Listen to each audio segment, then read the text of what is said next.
আসসালামু আলাইকুম, স্বাগত জানাচ্ছি আরটিভি সন্ধ্যার সংবাদে। আপনাদের সঙ্গে আছি আমরা দুজন, আমি মাহবুবা জারিন ডায়না এবং আমি হাবিবা আফরোজ। ত্রয়োদশ জাতীয় সংসদ নির্বাচনের ভোট কেন্দ্রের খসড়া প্রকাশ করেছে নির্বাচন কমিশন। আগামী সংসদ নির্বাচনে মোট ভোট কেন্দ্র থাকবে ৪২,৬১৮টি।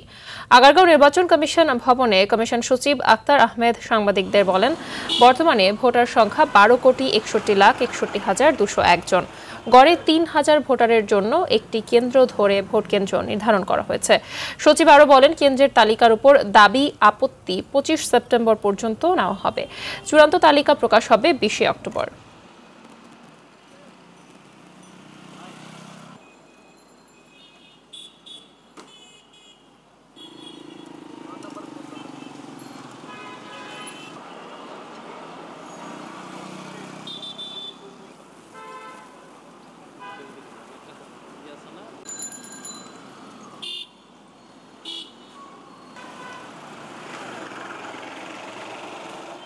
ঢাকা বিশ্ববিদ্যালয়ের কেন্দ্রীয় ছাত্র সংসদ নির্বাচনে ইতিহাস গড়া বিজয়কে জুলাই প্রজন্ম ও আকাঙ্ক্ষার বিজয় বলে অভিহিত করেন ছাত্র শিবির সমর্থিত প্যানেল থেকে ভিপি পদে জয়ী সাদিক কায়েম।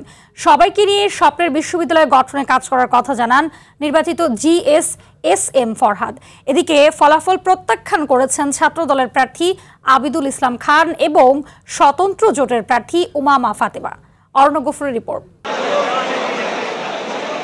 উৎসবমুখর পরিবেশে ভোট গ্রহণ শেষে গণনা শুরুর পর থেকেই ফলের জন্য অপেক্ষার পালা শুরু হয় প্রার্থী, শিক্ষার্থী ও সংবাদকর্মীদের।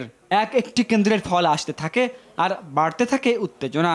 নির্ঘুম রাত পেরিয়ে অবশেষে 16 ঘন্টা পর আসে সেই মাহেন্দ্রক্ষণ। সিনেট ভবনের অডিটোরিয়ামে ডাকসুর ফল ঘোষণা করেন চিফ রিটার্নিং অফিসার, যেখানে ছাত্র দলের আবিদ ও স্বতন্ত্রের উমামাকে হারিয়ে ভিপি নির্বাচিত হন ছাত্র শিবিরের সাদিক কায়েম। GS পদে হামিম ও মেঘ মোল্লারকে ধরাশায়ী করেন SM ফরহাদ এবং AGS পদে মায়েতকে বড় ব্যবধানে হারান মহিউদ্দিন। সাদিক কায়েম সহসভাপতি, প্রাপ্ত ভোট 14,042।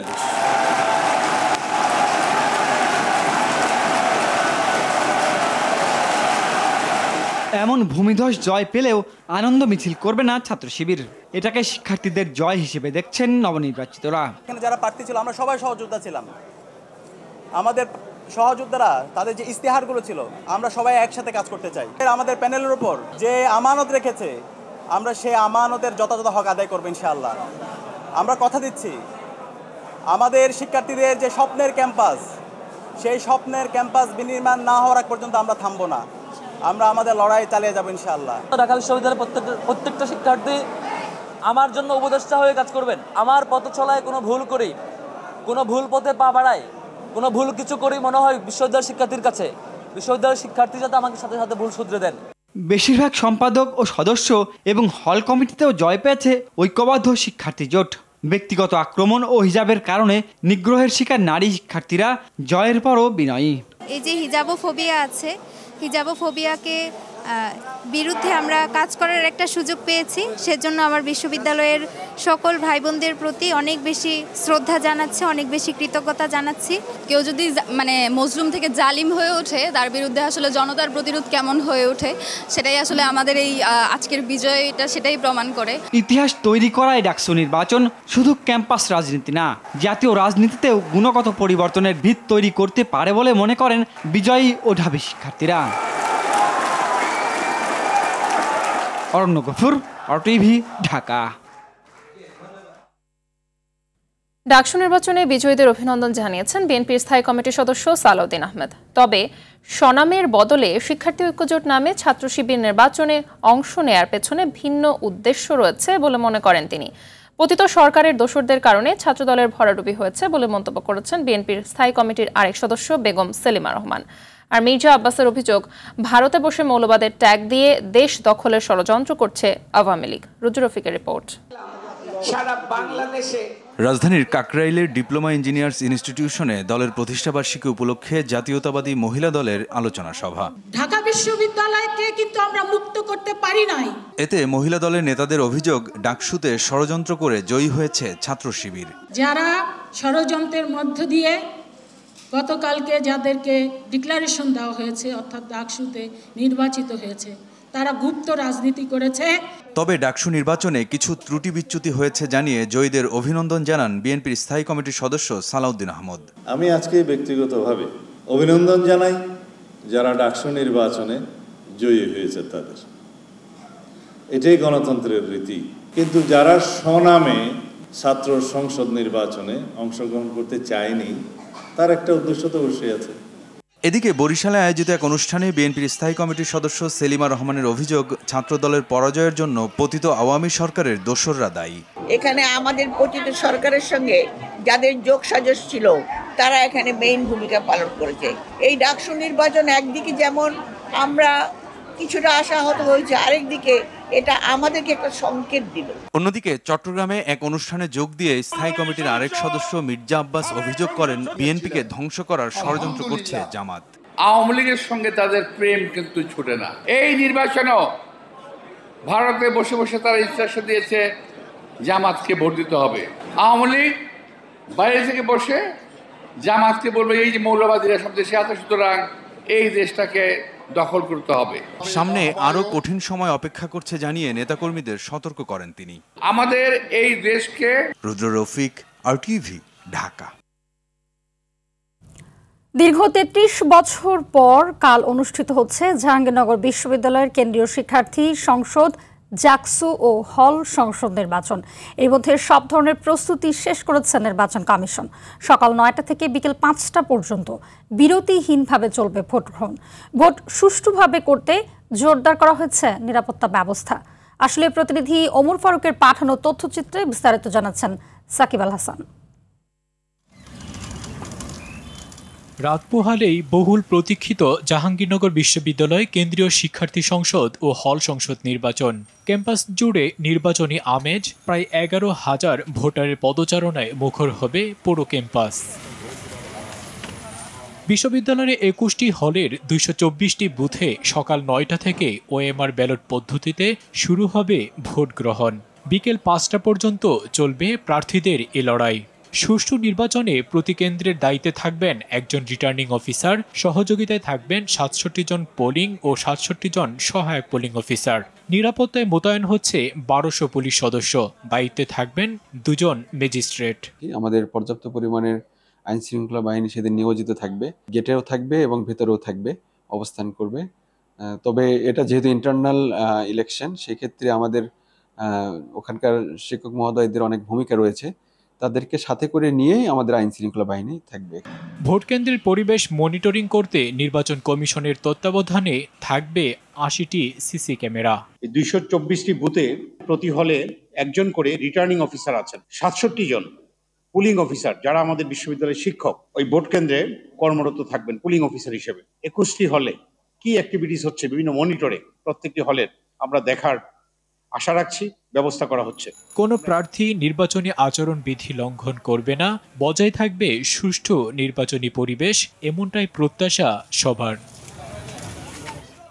সাকিব আল হাসান, RTV। দর্শক, এই মুহূর্তে বিশ্ববিদ্যালয়ের এখনকার পরিস্থিতি জানাতে সরাসরি যুক্ত হচ্ছেন সহকর্মী ওমর ফারুক। ফারুক, জাকসু নির্বাচন ঘিরে প্রস্তুতি কেমন দেখতে পাচ্ছেন জানাবেন। আর নেতা নির্বাচনে শিক্ষার্থীদের ভাবনা আসলে কি, নিরাপত্তা ব্যবস্থা সার্বিক কেমন দেখতে পাচ্ছেন? মাহবুবা, আপনাকে ধন্যবাদ। আমি মতো রয়েছে জাকসু নির্বাচনের যে নির্বাচন কমিশন যে অফিস রয়েছে সেই অফিসের অস্থায়ী কার্যালয়ের সামনে আমি রয়েছি। তো আপনাকে জানিয়ে রাখি, 33 বছরের যে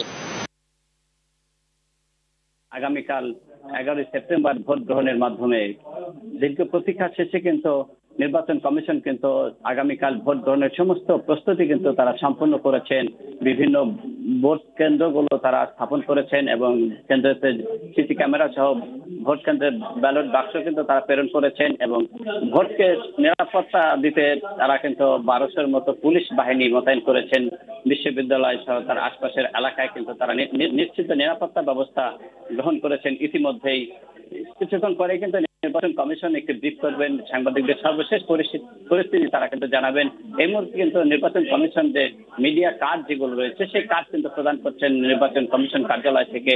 তো সার্বিক পরিস্থিতি যেটা বলা যায়, নির্বাচনী পরিবেশ কিন্তু এই মুহূর্তে বিরাজ করছে বিশ্ববিদ্যালয় ক্যাম্পাস এলাকায়।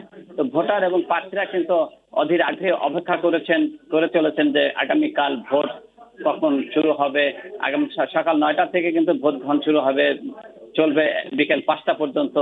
তো প্রার্থীরা কিন্তু তাদের যে পছন্দের প্রার্থী রয়েছেন তাদেরকে নির্বাচিত করার জন্য মুখিয়ে রয়েছেন বলে আমাদেরকে জানিয়েছেন। প্রার্থীরাও কিন্তু বেশ আশাবাদী, একটি নিশ্চিত নিরাপত্তা চাদরে ঢেকে রেখেছেন বিশ্ববিদ্যালয় প্রশাসন, যে কারণে একটি অবাধ নিরপেক্ষ নির্বাচন উপহার দেবেন বলে আমাদেরকে যেটা জানিয়েছেন। তো জাহাঙ্গীরনগর বিশ্ববিদ্যালয়ে এই মুহূর্তে নির্বাচনী উৎসব মুখর পরিবেশ গড়ে তুলেছে বিশ্ববিদ্যালয় ক্যাম্পাস জুড়ে। তো এই ছিল আমার কাছে সর্বশেষ। ধন্যবাদ আপনাকে। রাজশাহী বিশ্ববিদ্যালয় কেন্দ্রীয় ছাত্র সংসদ, রাকসু হল সংসদ ও সিনেট ছাত্র প্রতিনিধি নির্বাচনের প্রার্থীদের প্রাথমিক তালিকা প্রকাশ করা হয়েছে। বিকেলে এ তালিকা প্রকাশ করা হয়। রাকসুতে 23টি ও সিনেটে 5 জন ছাত্র প্রতিনিধির বিপরীতে 322টি মনোনয়নপত্র জমা পড়ে। এর মধ্যে 315টি বৈধ ঘোষণা করা হয়, বাদ পড়েছে 7 জন। এর মধ্যে 5 জন রাকসু এবং 2 জন সিনেটের প্রার্থী। তবে ভিপি পদে 19 জন, জিএস পদে 14 এবং এজিএস পদে 16 জনের প্রার্থিতা বহাল রয়েছে। আগামীকাল প্রার্থীদের তালিকায় আপত্তি গ্রহণ ও নিষ্পত্তি, 13 সেপ্টেম্বর মনোনয়নপত্র প্রত্যাহার এবং 14 সেপ্টেম্বর প্রকাশ করা হবে প্রার্থীদের চূড়ান্ত তালিকা। এরপর 25 সেপ্টেম্বর ভোট গ্রহণ। প্রধান উপদেষ্টা অধ্যাপক মোহাম্মদ ইউনূসের সভাপতিত্বে জাতীয় প্রশিক্ষণ কাউন্সিলের 9ম সভা অনুষ্ঠিত হয়েছে। সভায় ক্যাডার কর্মকর্তাদের বুনিয়াদী প্রশিক্ষণের মেয়াদ 6 মাসের পরিবর্তে 4 মাস নির্ধারণ করা হয়েছে। 3 মাস প্রশিক্ষণ প্রতিষ্ঠানে এবং 1 মাস গ্রাম সংযুক্তি থাকবে। কর্মকর্তাদের মাস্টার্স ও পিএইচডি কোর্সে ভর্তির ক্ষেত্রে সর্বোচ্চ বয়সসীমা 45 বছর থেকে বৃদ্ধি করে 47 বছর করা হয়েছে। সভায় প্রধান উপদেষ্টা বলেন, সরকারি যত প্রশিক্ষণ কেন্দ্র আছে সেগুলোর উপর মূল্যায়ন করতে হবে। বৈঠকে আরও উপস্থিত ছিলেন অর্থ উপদেষ্টা ডক্টর সালেহ উদ্দিন আহমেদ, আইন উপদেষ্টা ডক্টর আসিফ নজরুল, পররাষ্ট্র উপদেষ্টা মোহাম্মদ তৌহিদ হোসেন।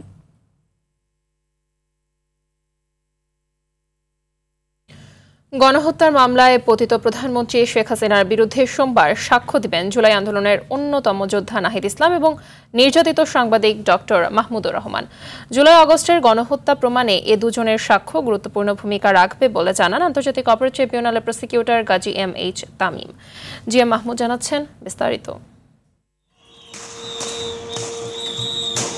জুলাই আগস্টের গণঅভ্যুত্থানে আন্দোলন দমনে 1400-র অধিক ছাত্র জনতাকে হত্যা এবং 20,000-এর অধিক মানুষকে আহত করা হয়েছে। এ হত্যাযজ্ঞে মানবতা বিরোধী অপরাধের দায়ে তৎকালীন প্রধানমন্ত্রী শেখ হাসিনা, সাবেক স্বরাষ্ট্রমন্ত্রী আসাদুজ্জামান খান কামাল ও সাবেক আইজিপি চৌধুরী আবদুল্লাহ আল মামুনের বিরুদ্ধে বিচার চলছে আন্তর্জাতিক অপরাধ ট্রাইব্যুনালে।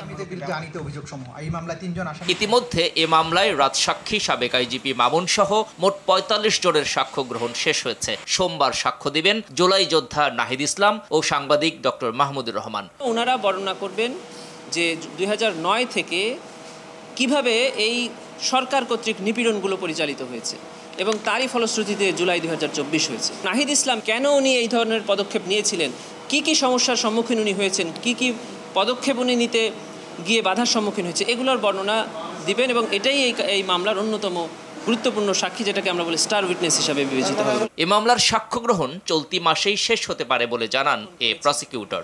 আমরা আশা করছি যে এই পটভূমির আর কয়েকজন সাক্ষী যারা ঐতিহাসিক পটভূমির উপর সাক্ষ্য দিবেন এবং কয়েকজন সিজার লিস্ট উইটনেস এবং এই মামলার তদন্তকারী কর্মকর্তা, এই কয়েকটা সাক্ষী প্রদান হলেই প্রসিকিউশনের পক্ষ থেকে আমরা মনে করছি যে আমাদের এই মামলা প্রমাণের জন্য যথেষ্ট হবে। শেখ হাসিনার অপরাধ প্রমাণে ট্রাইব্যুনালের কাছে যথেষ্ট তথ্য প্রমাণ রয়েছে বলেও এ সময় দৃঢ়তার সঙ্গে বলেন প্রসিকিউটর তামিম। কারো চোখ নাই, কারো হাত নাই, বিভিন্ন অঙ্গ প্রত্যঙ্গ নাই, তারা সাক্ষী দিয়েছেন। ডাক্তাররা এসে সাক্ষী দিয়েছেন কিভাবে চিকিৎসায় বাধা প্রদান করা হয়েছে, কিভাবে রিপোর্টসগুলো ম্যানুপুলেট করা হয়েছে। বিশেষ করে যিনি এখানে অ্যাপ্রুভার হয়েছেন তিনি ক্রাইমসের ভেতরে থেকে উনি বর্ণনা করেছেন যে ক্রাইমসটা কিভাবে কমিটেড হয়েছে। এর চেয়ে বড় প্রমাণ আমি মনে করি যে বাংলাদেশে বা পৃথিবীর যে কোনো প্রচলিত ক্রিমিনাল জুরিসপ্রুডেন্সে এর চেয়ে উত্তম এবং এর চেয়ে কনক্রিট এভিডেন্স আর হতে পারে না। যদিও প্রসিকিউশন জানিয়েছিল ডিসেম্বরের মধ্যেই কয়েকটি বড় মামলার বিচার শেষ হবে, সে অনুযায়ী দ্রুতই শেষ হতে পারে শেখ হাসিনার বিচার, এমনটি মনে করছেন সংশ্লিষ্টরা। GM Mahmud, RTV, Dhaka. পূবালী ব্যাংকের সাবেক প্রধানমন্ত্রী শেখ হাসিনার একটি লকারের সন্ধান পেয়েছে এনবিআর এর কেন্দ্রীয় গোয়েন্দা সেল সিআইসি। বুধবার সকালে গোয়েন্দা তথ্যের ভিত্তিতে সিআইসি কর্মকর্তারা এক অভিযানে লকারটি শনাক্ত করেন। তবে লকারের ভেতরে কি রয়েছে তা দেখার জন্য কোনো ধরনের নির্দেশনা ব্যাংক কোম্পানি আইনে স্পষ্ট নেই বলে জানিয়েছেন বাংলাদেশ ব্যাংকের সহকারী মুখপাত্র শাহরিয়ার সিদ্দিকী। বলেন, দুদক বা সিআইসির আইনে থাকলে তারা লকার ভাঙার প্রক্রিয়ায় যেতে পারবে, অন্যথায় আদালতের অনুমতি নিয়ে ম্যাজিস্ট্রেট সহ সংশ্লিষ্ট পক্ষকে সঙ্গে নিয়ে লকার ভাঙা যাবে।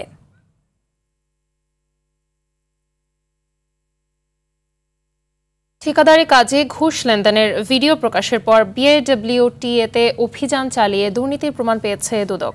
সন্ধান মিলেছে প্রতিষ্ঠানটির অতিরিক্ত পরিচালক আব্দুর রহিম সহ কয়েকজন কর্মকর্তার একটি সিন্ডিকেটের। এদিন ঋণের নামে 150 কোটি টাকা আত্মসাতের অভিযোগে এস আলম গ্রুপের চেয়ারম্যান সহ 26 জনের বিরুদ্ধে মামলা করেছে সংস্থাটি। শাকিলা কর্মের রিপোর্টে বিস্তারিত।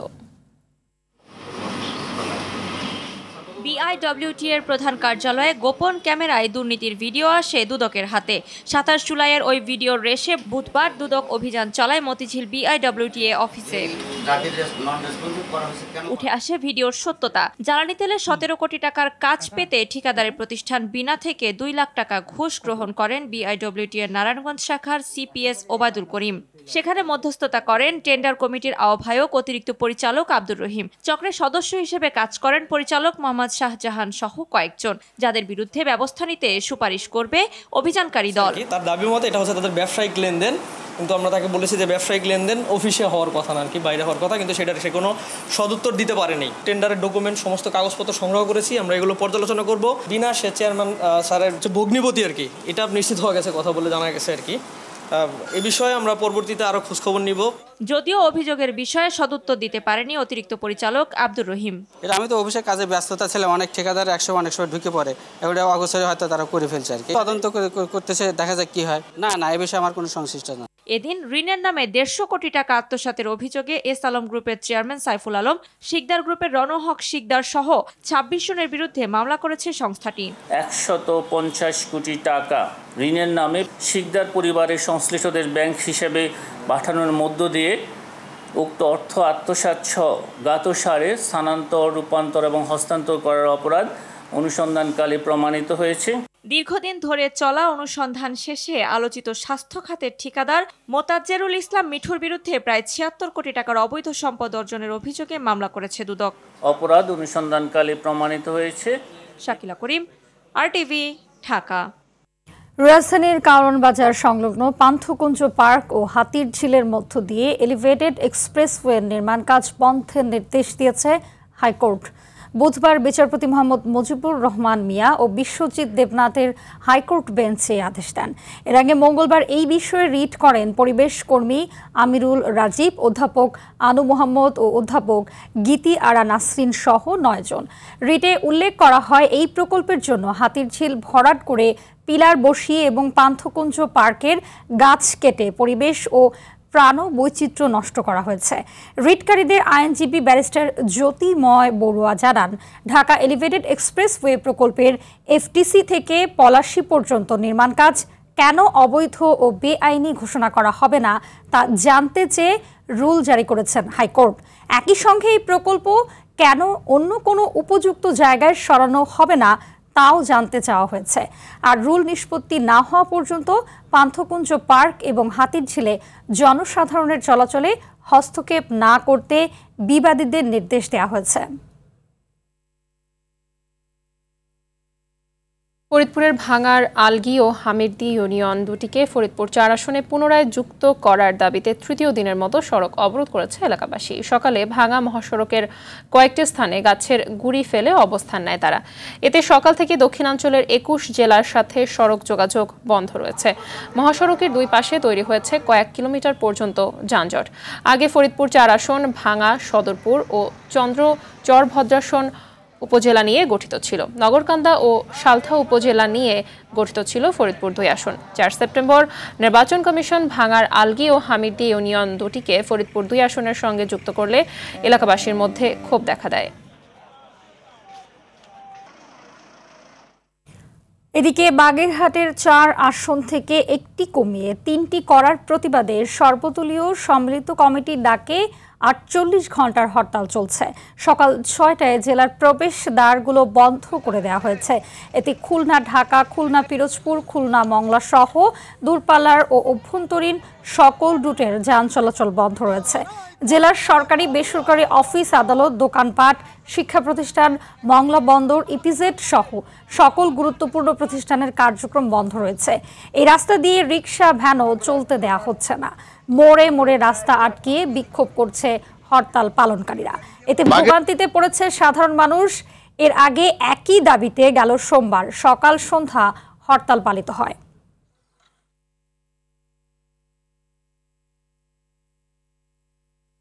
এদিকে নেপালের এয়ারপোর্ট না চালু হওয়া পর্যন্ত সেখানে আটকে পড়া বাংলাদেশিদের দেশে ফেরানো সম্ভব না বলে জানিয়েছেন পররাষ্ট্র উপদেষ্টা তৌহিদ হোসেন। দুপুরে সাংবাদিকদের এক প্রশ্নের উত্তরে এমনটি বলেন তিনি। বলেন, আটকে পড়া সবার ভারতীয় ভিসা থাকলেও তাদেরকে স্থলপথে আনার চেষ্টা চালাতো সরকার। তবে আসার কথা নেপালিরা বাংলাদেশের প্রতি শ্রদ্ধাশীল, যার প্রমাণ হোটেলে বাংলাদেশ ফুটবল দলকে দেখে নেপালিদের সসম্মানে হোটেল ত্যাগ। এ সময় তিনি বলেন, নেপালে নিযুক্ত বাংলাদেশ দূতাবাস সার্বক্ষণিক এ বিষয়ে তদারকি করছে। কোনো সমস্যা ছাড়াই সবাইকে দেশে ফেরানোর ব্যাপারেও আশাবাদী তিনি। এয়ারপোর্ট যতক্ষণ না খুলতেছে ততক্ষণ তো আসলে কিছু করা যাবে না, কারণ এমন না যে ভারতের ভিতর দিয়ে আনা যাবে, কারণ তাদের তো ভারতের ভিসা নাই। পলিটিশিয়ানদেরকে খুঁজতে গেছিল হোটেলে, সেখানে গিয়ে বাংলাদেশের ফুটবল টিমকে দেখে কিন্তু তারা সসম্মানে সরে গেছে ওখানে। আমাদের প্রতি কোনো ধরনের কোনো নেপালিদের কোনো খারাপ ফিলিং নাই, কাজে আমি মনে করি না যে কোনো ক্রাইসিস হবে। আমাদের এমবাসি কন্টিনিউয়াস ইন টাচ আছে, আমরা আশা করি যে সব ঠিকঠাক মতো চলে আসতে পারবো।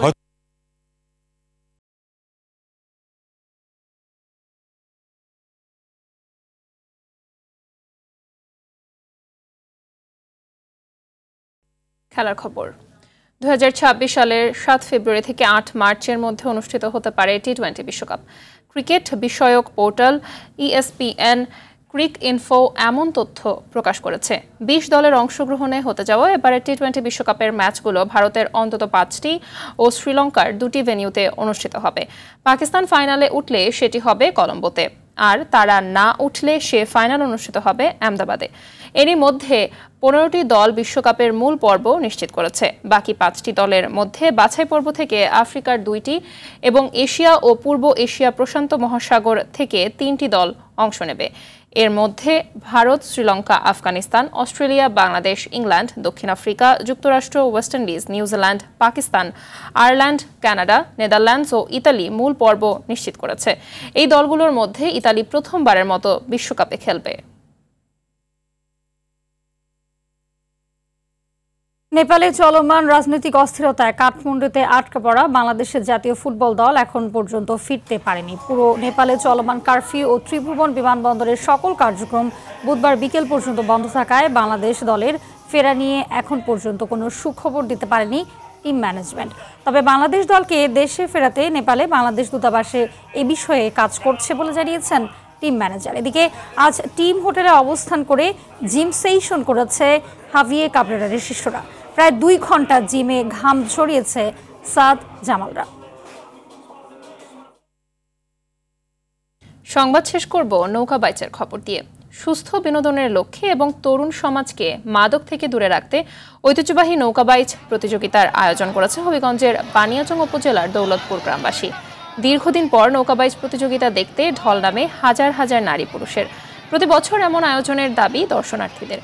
এদিকে তরুণ যুব সমাজকে অপরাধমূলক কর্মকাণ্ড থেকে দূরে রাখতেই নৌকা বাইচের আয়োজন করেছেন বলে জানান আয়োজকরা।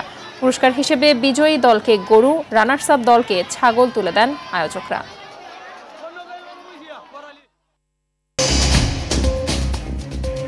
সন্ধ্যা সংবাদ এ পর্যন্তই। রাতের সংবাদ 11:30 দেখার আমন্ত্রণ রইল। ধন্যবাদ সবাইকে।